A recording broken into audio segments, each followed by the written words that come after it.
Exercise 10.2 का question number 8 है। इसमें ये फिगर दिया हुआ है, ठीक है। आपको जो क्वेश्चन में है मैं आपको बता देता हूँ। यहाँ पर क्वेश्चन रीड नहीं करूँगा, मैं बस आपको समझा देता हूँ। ये ऐसा फिगर दिया हुआ है, ठीक है। और इस फिगर में दिया हुआ है जो आप A B plus C D equal to A D plus B C proof करो। A B plus C D equal to A D plus B C, ये आपको प्रूफ करना है, ठीक है। तो सरकमस्क्राइब, इस तरह की फिगर को हम सरकमस्क्राइब कहते हैं। मतलब एक सर्कल है और सर्कल के चारों तरफ टेंजेंट है ये चारों तरफ, ठीक है ना। ये टेंजेंट ए भी टेंजेंट है, बी सी भी टेंजेंट है, सी डी भी टेंजेंट है और ए डी भी टेंजेंट है। तो इसके हम सरकमस्क्राइब फिगर कहते हैं। एक सर्कल और एक क्वाड्रिलेटरल से मिलके बना हुआ है, ठीक है। तो इसमें आपको ये चीज़ें प्रूव करना है। देखा, A B plus C D और A D plus B C, ये चीज़ें आपको प्रूव करना है। तो बहुत ही ईजी सा क्वेश्चन है, इसको हम प्रूव कर लेते हैं। लेकिन प्रूव करने से पहले एक चीज़ हम समझते हैं। देखो, आपने थ्योरम 10.2 में क्या पढ़ा था? थ्योरम 10.2 में पढ़ा था, जब भी कभी एक सर्कल हो और इसके एक्सटर्नल पॉइंट से दो टेंजेंट अगर आपस में जा रही है तो ये दोनों टेंजेंट आपस में क्या होता है? इक्वल होता है। मतलब ये अगर ए है, ये बी है और सी है, तो यहाँ पर ए बी इक्वल टू ए सी होता है। ये चीज़ आपने पढ़ा था। सेम वही लॉजिक आप इसमें यूज करोगे। कैसे? देखो, आप ध्यान से देखो, सिर्फ इतना सा देखो अभी। तो देखो, ये एक एक्सटर्नल पॉइंट है बी, ठीक है, बी एक्सटर्नल पॉइंट है। और देखो, ये जो है ये और ये दोनों टेंजेंट है, तो ये दोनों आपस में क्या हो जाएगा? इक्वल हो जाएगा। सिमिलरली ये और ये दोनों भी टेंजेंट है, ये दोनों भी आपस में इक्वल हो जाएगा थ्योरम 10.2 के अकॉर्डिंग, ठीक है। ये दोनों भी आपस में इक्वल हो जाएगा। और उसी तरीके से देखो, ये भी एक्सटर्नल पॉइंट है, तो ये और ये भी आपस में क्या हो जाएगा? इक्वल हो जाएगा। और उसी तरीके से ये भी क्या हो जाएगा? आपस में बराबर हो जाएगा, ठीक है।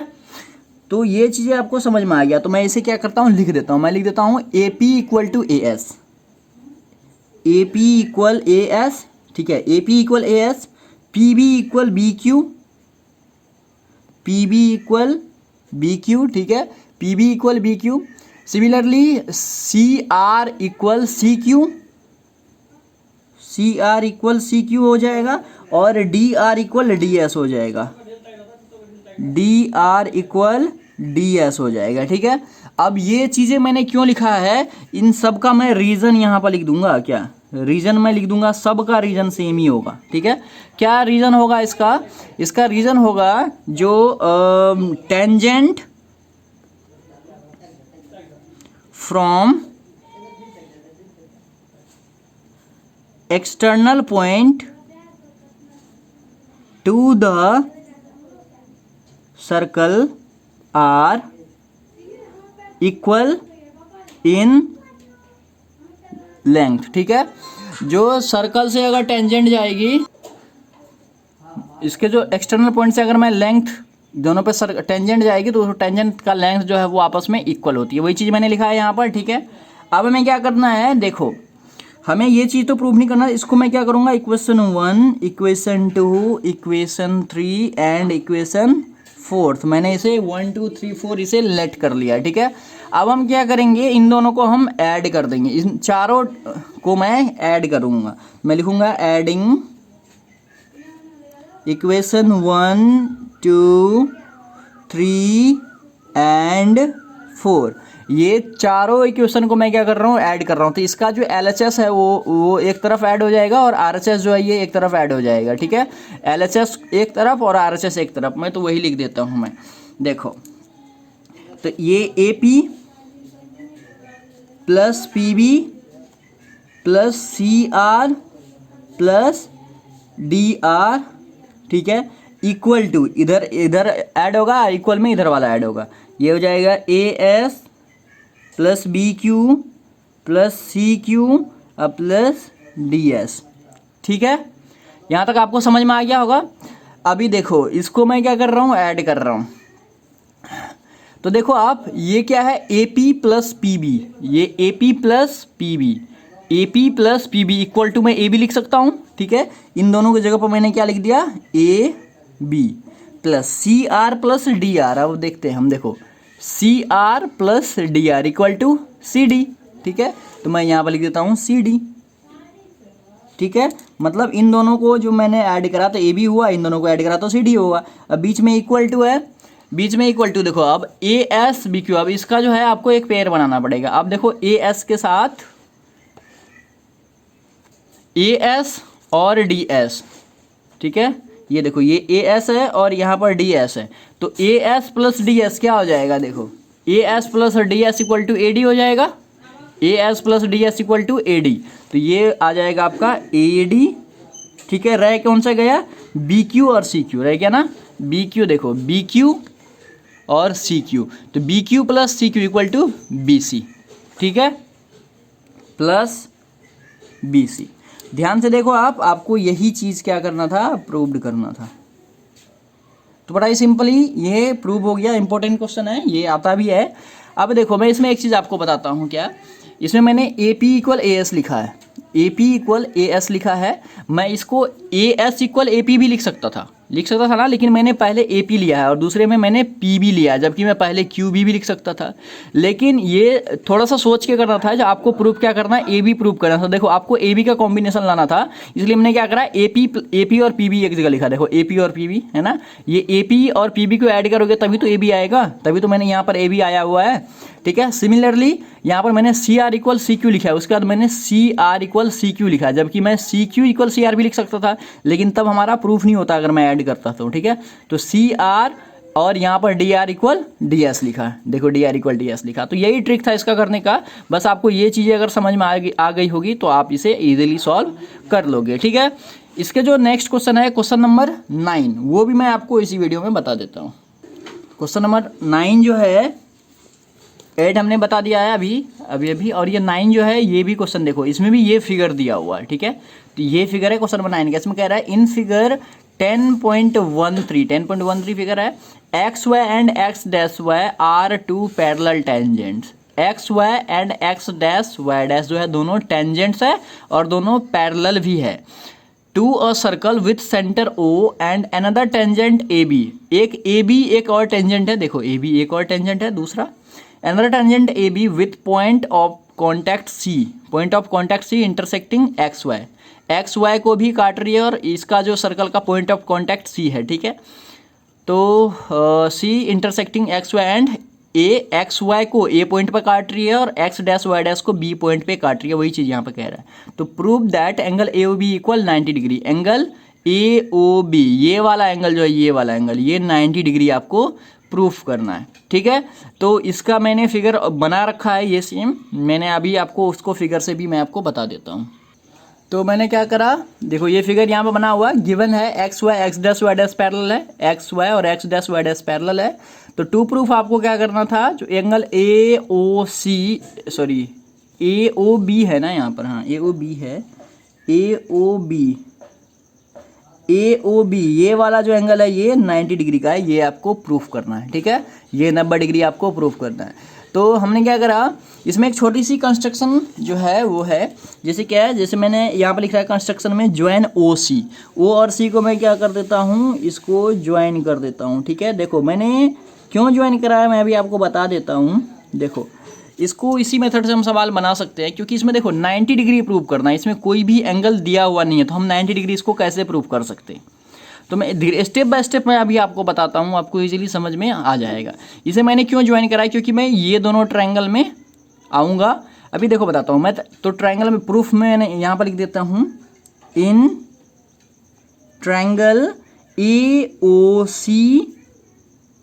AOC एंड ट्रायंगल AOP में, AOP देखो AOC ये वाला ट्रायंगल और ये वाले ट्रायंगल में, इन दोनों ट्रायंगल को मैं क्या करूँगा, कॉन्ग्रेंट प्रूव कर दूंगा। और कैसे प्रूव करूँगा, देखो तो देखो इसमें अगर ये यहाँ पर, अगर मैंने यहाँ पर लाइन ड्रॉ करा है तो ये पॉइंट ऑफ कॉन्टैक्ट है, तो यहाँ भी 90 डिग्री का एंगल बनेगा।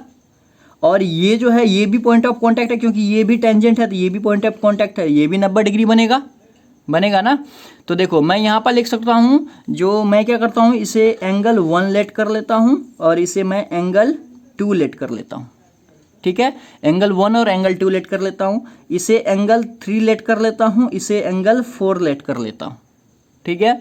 तो मैं यहाँ पर देखो ये एंगल 1 और एंगल 2 आपस में इक्वल होगा, तो मैं यहाँ पर क्या लिख दूंगा, एंगल 1 इक्वल एंगल 2, क्यों, क्योंकि जो दोनों है ईच 90 डिग्री है, और या फिर थ्योरम 10.1 से दोनों 90 डिग्री होगा। ठीक है, अब देखो ये 90 डिग्री, ये 90 डिग्री था, और इसके सामने वाला हाइपोटेनस ये ए हो जाएगा, और इस एंगल के सामने वाला हाइपोटेनस मतलब इस ट्रायंगल ए ओ पी का जो हाइपोटेनस होगा ए ओ होगा, और ए ओ सी का जो हाइपोटेनस होगा वो ए ओ होगा। तो ए ओ इक्वल ए ओ मैं लिख सकता हूँ, ए ओ इक्वल ए ओ। ये क्यों लिखा मैंने, क्योंकि ये कॉमन है। ठीक है, दोनों कॉमन है। और उसके बाद देखो ये इस ट्रायंगल का ओ सी और इस ट्रायंगल का ओ पी दोनों रेडियस है, तो दोनों ये भी आपस में इक्वल होगा। एक ही सर्कल का में कितनी भी रेडियस आप ज्वाइन कर लो वो दोनों क्या होता है, आपस में बराबर होता है। तो ओ सी इक्वल ओ पी, तो यहाँ पर आ जाएगा ओ सी इक्वल ओ पी, ओ सी इक्वल ओ पी। ये क्यों होगा, क्योंकि ये रेडियस है, रेडियाई ऑफ सेम सर्कल। ठीक है, रेडियाई ऑफ सेम सर्कल से ये क्या हो जाएगा, ये इक्वल हो जाएगा। तो अब देखो ये तीन चीज़ें मुझे मिल गया, राइट एंगल, हाइपोटेनस और एक साइड। तो आरएचएस रूल से ये दोनों ट्रायंगल क्या हो गया, कॉन्ग्रेंट हो गया।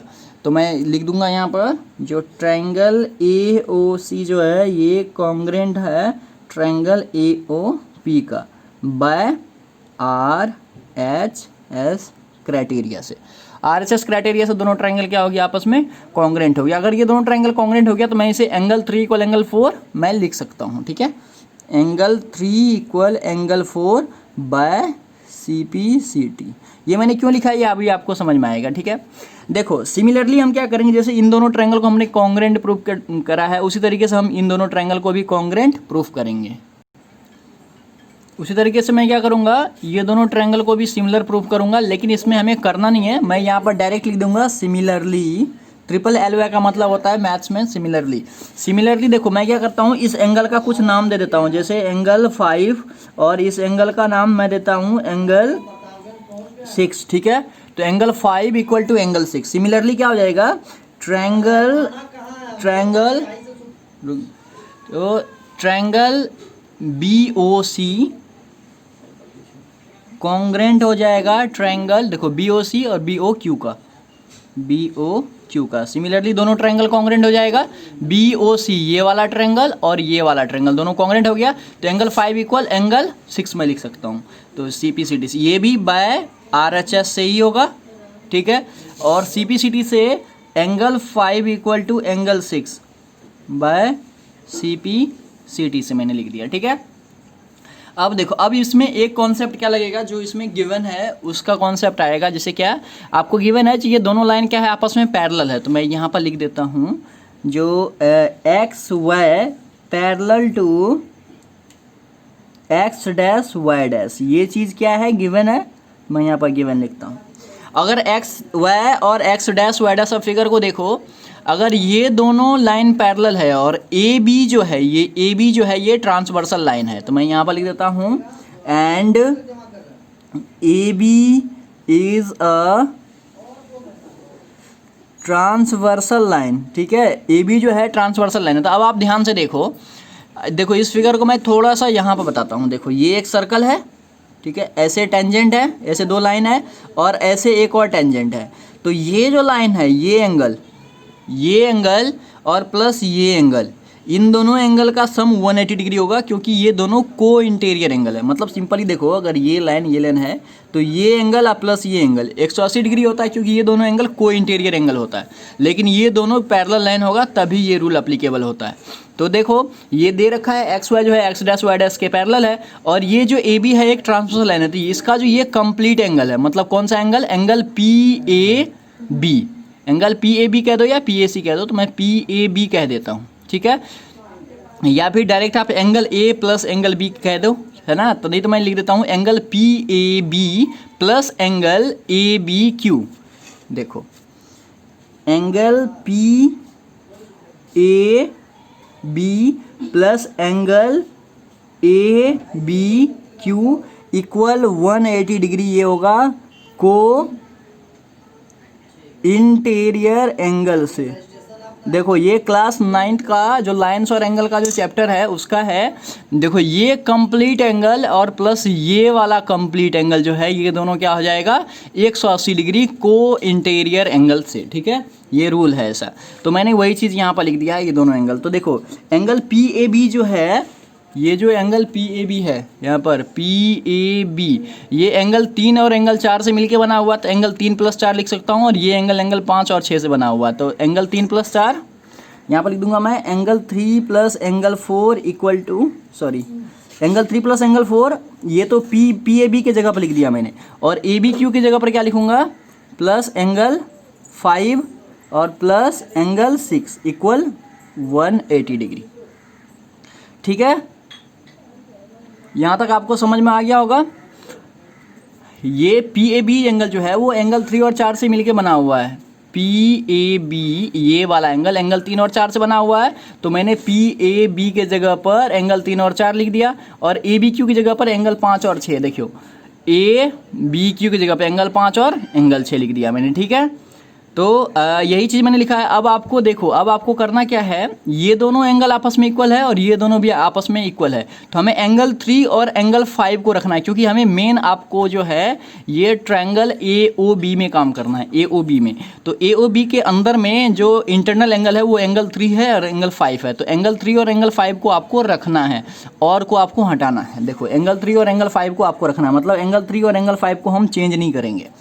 तो मैं लिख दूंगा एंगल 3 + एंगल 4। देखो एंगल 4 जो है वो एंगल 3 के इक्वल है, एंगल 4 जो है वो एंगल 3 के इक्वल है, तो एंगल 4 की जगह पर मैं एंगल 3 लिख सकता हूँ। प्लस एंगल 5 को हमें चेंज नहीं करना है, प्लस एंगल 6। देखो एंगल 6 जो है एंगल 5 के इक्वल है, तो एंगल 5 लिख देता हूँ मैं इक्वल टू 180 डिग्री। ठीक है, अब देखो यहाँ से आ जाएगा 2 एंगल 3 + 2 एंगल 5, दोनों दो बार है, ये भी 2 बार ये भी 2 बार, तो इक्वल टू आ गया 180 डिग्री। ठीक है, तो ये आ जाएगा। इसमें से मैं क्या करूँगा, 2 कॉमन ले लेता हूँ, तो 2 अगर मैंने कॉमन ले लिया तो एंगल 3 + एंगल 5 बचा इक्वल टू 180 डिग्री बचा। तो यहाँ से देखो एंगल 3 + एंगल 5 इक्वल आ जाएगा 180/2। तो ये दोनों जो है ये कैंसिल हो जाएगा, ये दोनों कैंसिल हो गए, कितना आ जाएगा 90 डिग्री। तो मतलब यहाँ से क्या आया, एंगल 3 + एंगल 5 इक्वल आया 90 डिग्री। ठीक है, एंगल 3 + एंगल 5 इक्वल 90 डिग्री आया। तो अभी देखो, अभी सवाल आपका प्रूफ नहीं हुआ है, क्योंकि आपको जो है angle AOB equal 90 degree prove करना है। ठीक है, तो मैं इसमें एक छोटा सा काम है जो मैं आपको यहाँ इधर बता देता हूँ। देखो उसके लिए हमें क्या करना पड़ेगा, इसमें ट्रायंगल सम प्रॉपर्टी लगाना पड़ेगा, तभी हम AOB इक्वल 90 डिग्री प्रूव कर सकते हैं। तो हम इस ट्रायंगल में आएंगे AOB, अब इस लाइन को भूल जाओ आप, AOB ट्रायंगल में आओ। इन ट्रायंगल AOB मैं यहाँ पर लिखो बताता हूँ, यहाँ से बस 1-2 स्टेप का सवाल रह गया अब। तो मैं लिखूँगा यहाँ पर in triangle AOB bye angle sum property. Angle sum property क्या होता है, किसी भी ट्रायंगल के इंटरनल एंगल का जो सम होता है वो कितना होता है, 90 डिग्री का होता है। तो यहाँ पर देखो एंगल 3 + एंगल 5 + एंगल AOB, ये एंगल 3 है, ये एंगल 5 है और ये एंगल क्या है, AOB एंगल है। तो मैं लिख देता हूँ एंगल AOB, देखो angle AOB + angle 3 + angle 5 equal to 180 degree, क्योंकि ये मैंने ऊपर में ही लिख दिया है, एंगल सम प्रॉपर्टी है। ठीक है, तो अब देखो अभी इसमें क्या करना है, एंगल AOB प्लस एंगल 3 + 5 जो हमने अभी प्रूफ करा है, एंगल 3 + 5, इसको मैं इक्वेशन 1 लिख देता हूँ। तो एंगल 3 + 5 इक्वल टू 90 डिग्री मैं लिख सकता हूँ। ठीक है, तो मैं यहाँ पर लिख देता हूँ 90 डिग्री इन दोनों के सामने में इक्वल टू 180 डिग्री। ये मैंने क्यों लिखा है, यहाँ पर लिख दो आप फ्रॉम इक्वेशन 1 से। ठीक है, इक्वेशन 1 से मैंने यहाँ पर angle 3 + angle 5 equal to 90 degree लिखा है। तो यहाँ से एंगल AOB इक्वल क्या आ जाएगा, 180 - 90, 180, ये 90 इधर शिफ्ट हो जाएगा तो 90 माइनस में हो जाएगा, तो एंगल AOB इक्वल कितना आ गया, 90 डिग्री। ठीक है, और यही चीज़ आपको क्या करना था, प्रूव्ड करना था। तो देखा जाए तो इसमें कुछ भी एक्स्ट्रा पॉइंट कुछ भी नहीं था, सब सिंपल है और सब जो है वो सारा का सारा कॉन्सेप्ट आपने इसमें पढ़ रखा है, वही चीज़ मैंने इसमें बताया है। तो इजी सा ही क्वेश्चन था और इम्पोर्टेंट क्वेश्चन भी था, तो आप इसे अच्छे से समझ लेना। डाउट होगा तो आप मेरे से पूछना, मैं ज़रूर बताऊँगा। तो फिर मैंने इसमें करा क्या है, कुछ भी नहीं। देखो इसमें ये सर्कल है, दो पैरेलल लाइन था, तो पहले मैंने एक कंस्ट्रक्शन कर दिया, इन दोनों ट्रायंगल को कॉन्ग्रेंट कर दिया। कॉन्ग्रेंट करने के बाद एंगल 3 इक्वल एंगल 4 कर दिया। सिमिलरली इन दोनों ट्रायंगल को कॉन्ग्रेंट करके एंगल 5 इक्वल एंगल 6 कर दिया। उसके बाद इसमें एक प्रॉपर्टी है जो 9th का मैंने लगाया है, जो को इंटीरियर एंगल वाला। जब कभी दो लाइन आपस में पैरेलल होता है और एक ट्रांसवर्सल लाइन होता है, तो ये एंगल प्लस ये एंगल, जो इसका एक ही साइड का जो दोनों एंगल होता है वो 180 डिग्री होता है, ठीक है। तो ये को इंटीरियर एंगल वाला रूल मैंने अप्लाई कर दिया। उसके बाद हम इस देखो, हमें इस को इंटीरियर वाला रूल अगर अप्लाई करा तो हमने एंगल 3 और एंगल 4 को ही बस लेके चला। एंगल 5 और 6 जो है इक्वल था, एंगल 4 जो था एंगल 3 के इक्वल था, तो एंगल 4 की जगह पे एंगल 3 लिखा है। और देखो जैसे यहाँ पर है ना, ये एंगल 3 को मैंने रखा है, एंगल 5 को रखा है, एंगल 4 की जगह पे एंगल 3 लिखा, एंगल 6 की जगह पर एंगल 5 लिख दिया। इससे जो है हमारा एंगल 3 + 5 = 90 डिग्री आ गया। मतलब ये दोनों इंटीरियर एंगल का सम 90 डिग्री आ गया। तो हमें पता है ट्रायंगल के जो इंटरनल एंगल का सम होता है वो 180 डिग्री होता है। तो ये दोनों एंगल का सम अगर 90 डिग्री आया तो इसका ये 90 डिग्री होगा ऑटोमेटिक। इसलिए हम ट्रायंगल में आ गए थे AOB में, जो मैंने आपको यहाँ पर साइड में करके बताया है, ठीक है। तो ये ट्रायंगल सम प्रॉपर्टीज, तो AOB = 90 डिग्री, यही चीज़ जो है आपको यहाँ पर प्रूव्ड करना था, AOB = 90 डिग्री। तो ईजी सा ही क्वेश्चन था, समझ में आ गया होगा आपको आसानी से, अगर ध्यान से देखोगे आप तो। फिर मिलते हैं नेक्स्ट वीडियो में नेक्स्ट क्वेश्चन के साथ।